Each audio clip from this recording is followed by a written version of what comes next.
வணக்கம். 2 மணி செய்திகளுக்கு வரவேற்பது நான் நந்தா. முதலில் இந்த நேரத்திற்கான தலைப்புச் செய்திகளை பார்க்கலாம். இந்தியா கூட்டணியில் இணைய விஜய்க்கு செல்வ பெருந்தகை அழைப்பு. எல்லோருக்கும் அதுதான் நல்லது என்றும் பேட்டி. இந்த இந்துத்துவ சக்திகளை அகற்ற வேண்டும் அவர் முன்னெடுப்பார் என்றால் அவர் இந்தியா கூட்டணியில் வருவதுதான் அவருக்கும் நல்லது, அவருடைய கொள்கை கோட்பாட்டுக்கும் நல்லது, எல்லோருக்கும் நல்லது. இதுதான் ஒரு யதார்த்தமாக ஒரு இந்திய பிரஜையாக நான் சொல்ல முடியும். ஈரோடு கிழக்கு தொகுதியில் திமுக வேட்பாளர் சந்திரகுமார், நாம் தமிழர் கட்சியின் வேட்பாளர் சீதாலட்சுமி ஆகியோரின் மனுக்கள் ஏற்பு. நாளை மறுநாள் வெளியாகிறது இறுதி வேட்பாளர் பட்டியல். அரசின் மானியம் மூலம் பிற மொழிகளில் மொழிபெயர்க்கப்பட்ட 30 நூல்கள் பன்னாட்டு புத்தக திருவிழாவில் முதலமைச்சர் மு.க.ஸ்டாலின் வெளியிட்டார். தஞ்சை, நெல்லை உள்ளிட்ட 9 மாவட்டங்களில் இன்று கனமழைக்கு வாய்ப்பு. நாளை தென்காசி, கன்னியாகுமரியில் உள்ளிட்ட 5 தென் மாவட்டங்களில் கனமழை பெய்யும் என்றும் கணிப்பு.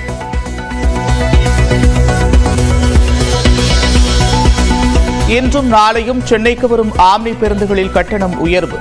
திருச்சியிலிருந்து வருவதற்கு அதிகபட்சமாக 5000 ரூபாய்க்கும் அதிகமாக வசூல்.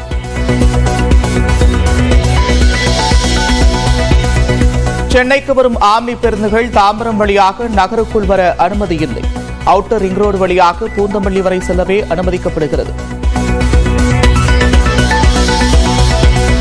சைஃப் அலி கானை கத்தியால் குத்திய பிறகு கடைக்கு சென்று ஹெட்போன் வாங்கிய குற்றவாளி. புதிய சிசிடிவி காட்சிகள் வெளியானது. அரசியலமைப்பின் அடிப்படை அம்சங்களை தகர்க்கும் முயற்சியில் மோடி அரசு. துணை முதலமைச்சர் உதயநிதி ஸ்டாலின் குற்றச்சாட்டு. பரந்தூரில் விமான நிலைய எதிர்ப்பு போராட்டக்காரர்களை திங்கட்கிழமை விஜய் சந்திக்க அனுமதி. பரிந்துரைக்கும் 2 இடங்களில் ஒன்றில் சந்திக்கலாம் என்று காவல்துறை நிபந்தனை. செல்வ பெருந்தகை கூட்டணிக்கு அழைப்பு குறித்து விஜய் முடிவு செய்வார் என்று தமிழக வெற்றிக் கழகத்தின் பொருளாளர் பேட்டி. இந்தியா கூட்டணி மீது செல்வ பெருந்தகைக்கு அவநம்பிக்கையா என்றும் தமிழிசை கேள்வி.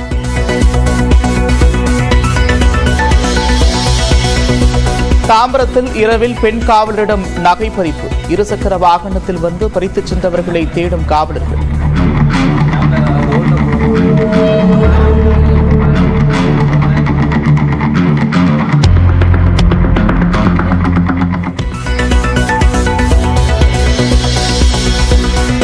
புதுச்சேரியில் சீற்றத்துடன் காணப்படும் கடல். கடலில் இறங்க பொதுமக்களுக்கு தடை. திருச்செந்தூர் கோவில் அருகே கடற்கரை அரிப்பு. அமைச்சர் சேகர்பாபு, MP கனிமொழி உள்ளிட்டோர் ஆய்வு. நடிகர் ரவிமோகன், ஆதி இடையிலான சமரச பேச்சுவார்த்தைக்கு முடிந்த பின்பே விவாகரத்து வழக்கில் விசாரணை. சென்னை குடும்ப நல நீதிமன்றம் முடிவு. ஹைதராபாத்தில் உறுப்பு மாற்று அறுவை சிகிச்சைக்காக மெட்ரோ ரயிலில் எடுத்து செல்லப்பட்ட இதயம் 13 நிமிடங்களில் 13 கிலோமீட்டர் தாண்டி மருத்துவமனைக்கு கொண்டு செல்லப்பட்டது. சேலம் மாவட்டம் சங்ககிரி அருகே வீட்டின் பூட்டை உடைத்து 56 சவரன் நகை திருட்டு. சிசிடிவி கேமரா பதிவுகளை ஆய்வு செய்து காவலர்கள் விசாரணை.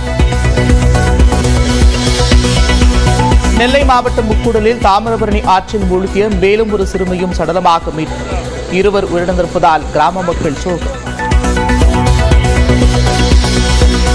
சாம்பியன்ஸ் டிராபி கிரிக்கெட் தொடருக்கான இந்திய அணி இன்று அறிவிப்பு.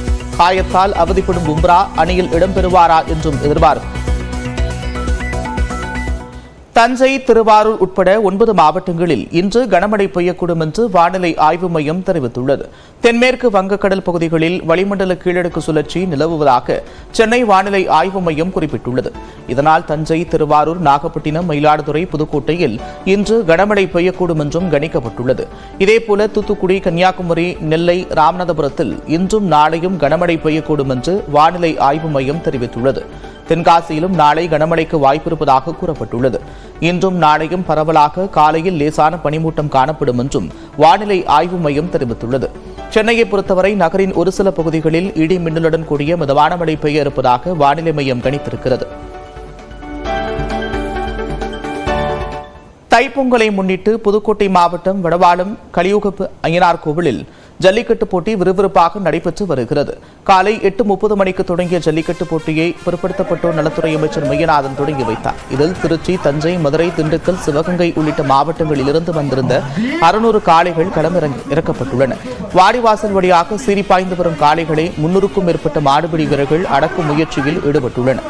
இதில் வெற்றி பெறுபவர்களுக்கு பரிசாக குக்கர், அண்டா, மிக்சி, சைக்கிள், வெள்ளிக்காசு, ரொக்கப்பணம் ஆகியவை வழங்கப்படுகின்றன.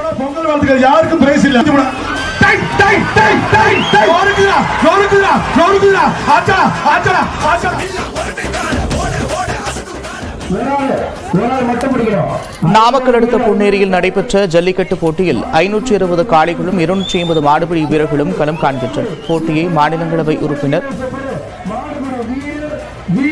கொடியசைத்து தொடங்கி வைத்தார். இதில் வெற்றி பெற்றோருக்கு சைக்கிள், கட்டில், பீரோ, மிக்சி உள்ளிட்ட பரிசுப் பொருட்கள் வழங்கப்படுகின்றன.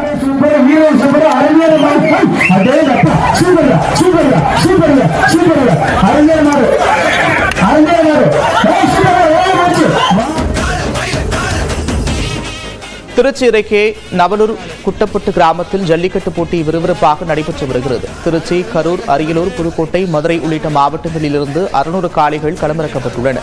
400க்கும் மேற்பட்ட மாடுபிடி வீரர்கள் பல்வேறு சுற்றுகளாக களம் கண்டு மாடுகளை அடக்கி வருகின்றனர். ஒரே ஒரு ஆள் பிடி. ஆகா, மாடு வெற்றி பெற்று பின்னாடி அமைச்சர் ஆபீஸ்ல VIP மாடு விட்டுருக்காங்களா. இந்திய சேர்மன் அண்ணன் கருப்பையா வழங்க ஒரு அண்டா, ஒரு ஆள் பிடி. பொங்கல் விடுமுறையை முடித்துக் கொண்டு ஏராளமானோர் சொந்த ஊர்களிலிருந்து சென்னை திரும்புவதால் ஆம்னி பேருந்துகளின் கட்டணம் 2 மடங்கு அதிகரிக்கப்பட்டுள்ளது. பொங்கல் பண்டிகை மற்றும் வார இறுதி உட்பட தொடர் விடுமுறையை முடித்துக் கொண்டு ஏராளமானோர் சொந்த ஊர்களிலிருந்து சென்னைக்கு திரும்புகின்றனர். இந்நிலையில் திருச்சியிலிருந்து சென்னைக்கான ஆம்னி பேருந்துகளில் டிக்கெட் கட்டணம் 2 மடங்கு அதிகரிக்கப்பட்டுள்ளது. சனிக்கிழமையான இன்று திருச்சியிலிருந்து சென்னைக்கு வருவதற்கு ஆம்னி பேருந்துகளில் அதிகபட்சமாக 3000 ரூபாய் வசூலிக்கப்படுகிறது. இதன் தொடர்ச்சியாக நாளை திருச்சியிலிருந்து சென்னைக்கான ஆம்னி பேருந்துகளின் வரி உட்பட 5250 ரூபாய் கட்டணமாக நிர்ணயிக்கப்பட்டுள்ளது. நெல்லையிலிருந்து சென்னைக்கான ஆம்னி பேருந்துகளில் அதிகபட்சமாக 2000 ரூபாய் வசூலிக்கப்படும் நிலையில் தற்போது 3500 ரூபாய் முதல் 4000 ரூபாய் வரை கட்டணத் தொகை உயர்த்தப்பட்டுள்ளது. இதேபோன்று கோவையிலிருந்து சென்னைக்கு வருவதற்கு ஆம்னி பேருந்துகளில் அதிகபட்சமாக 5000 ரூபாய் வரை வசூலிக்கப்படுகிறது.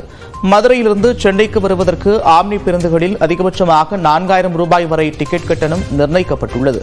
சேலத்திலிருந்து 350 கிலோமீட்டர் இடைவெளி கொண்ட சென்னைக்கு வருவதற்கு ஆம்னி பேருந்துகளில் அதிகபட்சமாக 3210 ரூபாய் டிக்கெட் கட்டணம் நிர்ணயிக்கப்பட்டுள்ளது.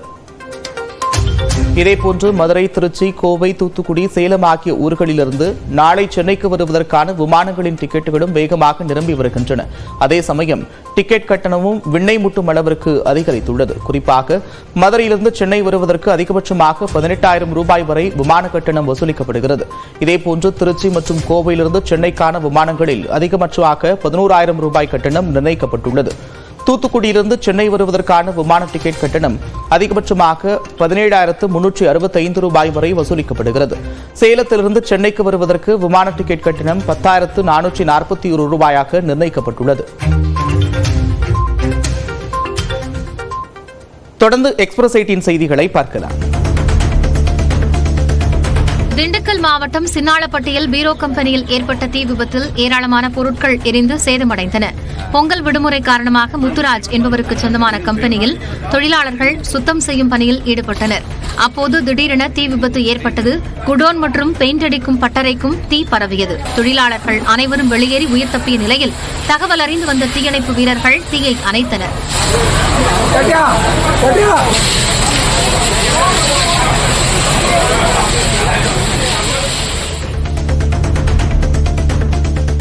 நீலகிரி மாவட்டம் முதுமலை வனப்பகுதியில் மரத்தின் மீது சுருண்டு படுத்திருந்த மலைப்பாம்பை பார்த்த சுற்றுலா பயணிகள் அச்சமடைந்தனர்.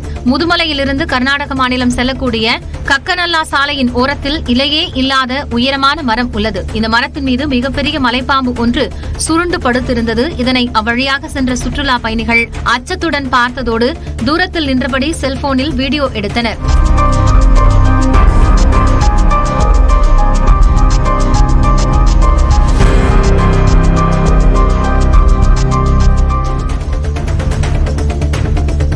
சென்னை மதுரவாயல் அருகே மெட்ரோ குடிநீருடன் கழிவுநீர் சேர்ந்து வருவதால் நோய் தொற்று பரவும் அபாயம் உள்ளதாக மக்கள் குற்றம் சாட்டுகின்றனர். ஆலப்பாக்கம் பாரதிதாசன் நகர் பகுதியில் மெட்ரோ குடிநீருடன் துர்நாற்றம் வீசும் கழிவுநீரும் கலந்து வருவதால் அதனை பயன்படுத்த முடியாத நிலை உள்ளதாக மக்கள் கூறுகின்றனர்.